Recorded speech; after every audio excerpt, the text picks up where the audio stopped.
आसुछि शिवरात्रि महिला माने मंदिर रे दीप जाली पालिबे जागर हेले मदुआ स्वामी माने मद पी करिबे मस्तानी सेइथिपाई मद माफिया माने हेलेनी तत्पर जागर मेला पाई अणा जाइथिबा विपुल परिमाणर मदकु जबत करिछि अबकारी विभाग।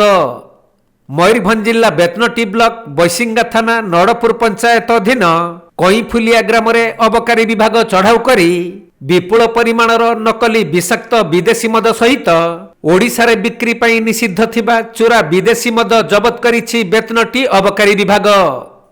तबे प्रसिद्ध माणत्री जागर मेला रे लक्ष लक्ष लोकंक समागम को दृष्टि रखी एही सबु विदेशी मद बाहर जिल्लारू आमदानी करी कईफुलिया ग्राम रे गच्छित रखा जाइथिला।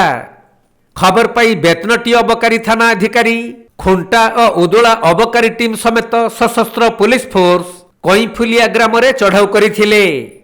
आउ जणे आदिवासी व्यक्ति घर भितरे लुचाई रखा जाइथिबा विपुल परिमाणर नकली विषाक्त विदेशी मद एवं ओडिशा रे विक्रय पाई निषिद्ध थिबा चोरा मद को जबत करा जाइछि।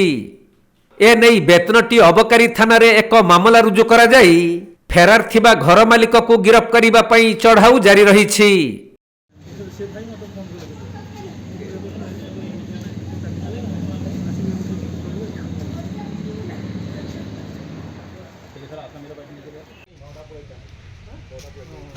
मयूरभंज जिला बेतनटी जगन्नाथ हेम्ब्रम का रिपोर्ट कोणार्क लाइव।